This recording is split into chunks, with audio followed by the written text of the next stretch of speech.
pakiramdam ba tuwing gabi na matutulog ka at gigising ka na alam mong bago ka matulog may maraming buwisit sa'yo at pagising mo, buwisit pa rin sila sa inyo? Iniisip ko talaga, mamatay sila sa buwisit lahat. Bakit naman gusto nyo mamatay ang mga Pilipinong nabibwisit sa inyo? Why don't you just pray for them instead of wishing ill for them? Well, let's put it. Uy, putik na.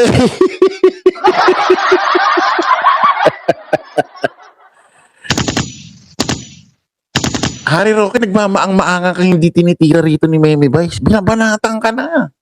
Ako ganyanin, tatayo ako. Alis ako. Pero putik, tignan mo. Dinurog ka rito. Pwede ko sigurong masabing si Meme Vice bastos. Kung ang ginanito niya ay matinong tao or matinong staff ni Digong, hindi, kaya bagay sa'yo. Angelito Prinsipe, nako po, salamat po sa inyong palipad. Ganda na apelido ni Sir. Nakuha niyo ibig ko sabihin? Pwede maging bastos dito si Meme Vice. Pwede siyang tawaging bastos siya kung yung ginanito niya matinong tao. Diba? Kung matinong tao, pwedeng tawagin. Hindi, nagmukhang tama si Meme Vice dito. Bakit? Kasi ang ginanito niya, si Harry Roque.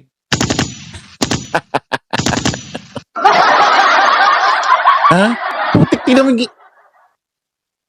ni-reply sa'yo.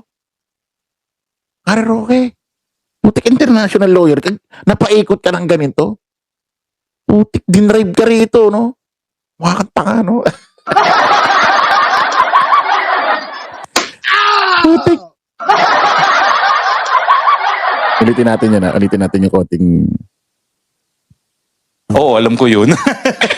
Ano ho yung pakiramdam ba tuwing gabi na matutulog ka at gigising ka na alam mong bago ka matulog may maraming buwisit sa'yo at pagising mo, buwisit pa rin sila sa inyo? Iniisip ko talaga, mamatay sila sa buwisit lahat. Bakit naman gusto nyo mamatay ang mga Pilipinong nabibwisit sa inyo? Why don't you just pray for them instead of wishing ill for them? Well, let's put it this way, no? Hindi na ako nagpapa-apekto talaga sa kanila. And ang iniisip ko when I say, di mamatay ko sa buwisit, parang I don't care. Yung sige, mabuwisit kayo ng mabuwisit. Sino ba na-high blood pressure pag nagbabuwisit kayo? Di naman ako, no? Kaya ang hirap kasi paghiwalayin yun yung you're doing your job and you're doing what is right. Well, I think that by doing my job, I'm doing what is right. Kasi wala namang mali na ginagawa ang presidente. Absolutely. Well, I think so. Because hindi lang siya abogado piskal So makitid yung utak. So madali. It has to be right, it has to be wrong. Ganun lang. Pero naniniwala ko wala siyang ginagawang mali. Wala naman po. So Wala do you talaga believe siyang that he is the ginagawang mali. perfect president? He's not, but I think he is the best president that we can have under this condition. Meron ako mga hypothetical question. Palakpakan pa yung mga didisit.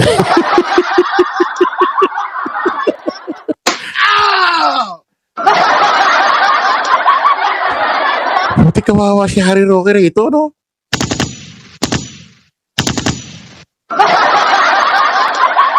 Nung huli na lang siya parang alam mo yun yung para siyang nagpahambol, nagpakumbaba para kay Digong. Pero kita niyo yung batuhan nung salita. Putik. Pakinggan pa nga natin itong usapan nila. Pakinggan pa natin. Sa Okay, gustong go. itanong sa inyo na paano kaya mo lulusutan kung sakaling ikaw tong tao na nasa ganitong sitwasyon? Okay, go. Naglilihi yung misis mo at nakiusap siya na gusto niyang ipagluto mo siya ng super anghang na Bicol Express. Yung punong-puno ng sili. Kaso pagpunta mo ng palengke, ang sabi sa inyo ng tindera, 1,000 ang 1 kilo ng sili. Ano pong gagawin niyo? May tanim kasi akong sili sa bahay Putik ano? Niyari si Harry Roque, no?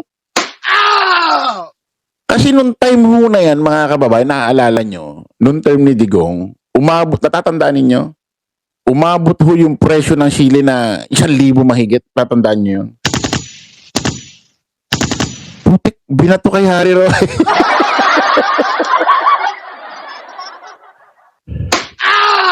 Binato, no? Ang sagot niya may tanim kasi akong sili eh. Pero hindi mo namamalayan, Harry Roque. Alam mo na sinasabi mo may tanim kang sili, pero hindi mo alam yung tanong ni Memi Bay sa'yo. Pansumbat na yon. Pansumbat na dyan sa time nyo na kung saan yung sili umabot ng gano'n ang presyo. Ibig sabihin yung tanong na yon, hindi talaga para sa'yo.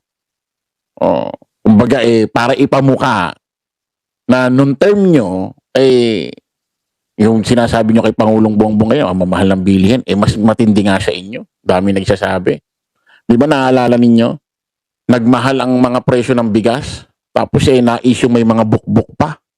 Naalala nyo yun? May mga bukbuk pa. Oh, pati yung mga galunggong na, ewan ko anong issue doon.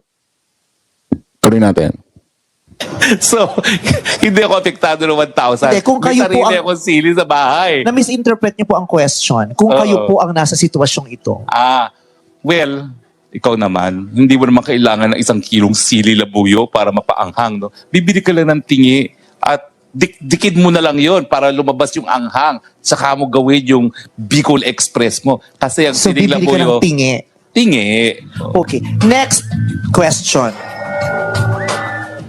Paano ang gagawin niyo kung pagod na pagod kayo sa trabaho, tas gutom na gutom ka, tas pag uwi mo, gusto mong kumain. Pero pagkahain ng pagkain sa'yo, hindi maganda yung kanin. Kasi sabi ng misis mo, may halong bukbuk kasi yung bigas na nabili ko. Hindi na lang. Putik niya kay Harry Roque, no?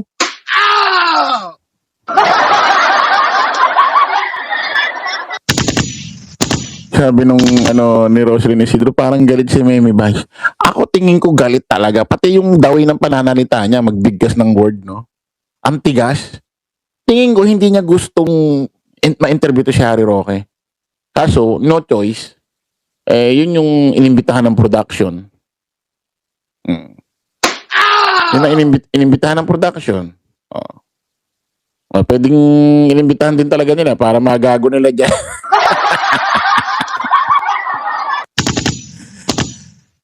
Puti kawawa, no?